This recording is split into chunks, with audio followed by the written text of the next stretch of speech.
ইরানে হামলার পর প্রেসিডেন্ট ডোনাল্ড ট্রাম্পের বিরুদ্ধে তীব্র ক্ষোভ জানিয়েছেন মার্কিন আইন প্রণেতারা। কংগ্রেসের অনুমোদন ছাড়া এই হামলাকে একটি দেশের বিরুদ্ধে যুদ্ধ ঘোষণার শামিল বলছেন তারা। বলা হচ্ছে, এই সামরিক পদক্ষেপের আগে মার্কিন জনগণের কাছে শক্ত কোনো যুক্তি উপস্থাপন করতে পারেননি ট্রাম্প। ইরানের হামলার পর দ্বিধাবিভক্ত মার্কিন আইন প্রণেতারা, এমনকি রিপাবলিকান নেতারাও এই হামলাকে আইন বিরোধী উল্লেখ করে সরব হচ্ছেন। রিপাবলিকান কংগ্রেসম্যান থমাস ম্যাসিও কংগ্রেসের অনুমোদনহীন হামলাকে যুদ্ধ ঘোষণা বলে মন্তব্য করেছেন। ভার্জিনিয়ার ডেমোক্র্যাট সিনেটর টিম কেইন অভিযোগ করেন, কংগ্রেসে ভোটের আগেই হামলা চালিয়ে প্রেসিডেন্ট কার্যত একটি অবৈধ যুদ্ধ শুরু করেছেন।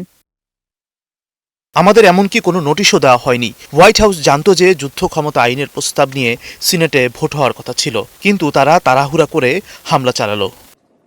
ডেমোক্র্যাট নেতা চাক শুমার কংগ্রেসকে জরুরি ভিত্তিতে অধিবেশন ডাকতে ও হোয়াইট হাউসের ব্রিফিং দাবি করেছেন।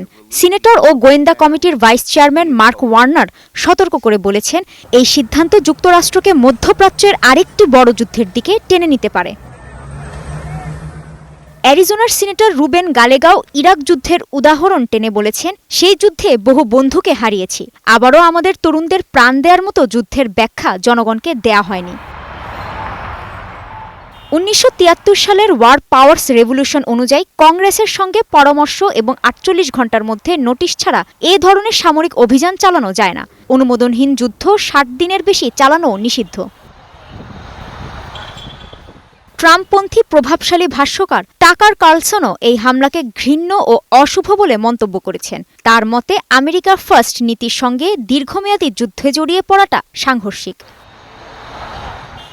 চলতি মাসের শেষ সপ্তাহে বিভিন্ন মার্কিন গণমাধ্যমে চালানো জরিপেও এই হামলার কোনো বৈধতা তৈরি করেনি। গত 20 থেকে 23 পর্যন্ত চালানো ইকোনমিস্টের জরিপে 49% মার্কিন জনগণ ইরানে হামলার বিপক্ষে এবং 27% পক্ষে মত দিয়েছেন। ট্রাম্পের ইরান নীতির বিরুদ্ধে ছিল 48% জনমত, আর পক্ষে মাত্র 31%। হামলার বিপক্ষে মত দিয়েছেন সব ডেমোক্র্যাট ও স্বতন্ত্র সদস্য, আর পক্ষে সব রিপাবলিকান সদস্য।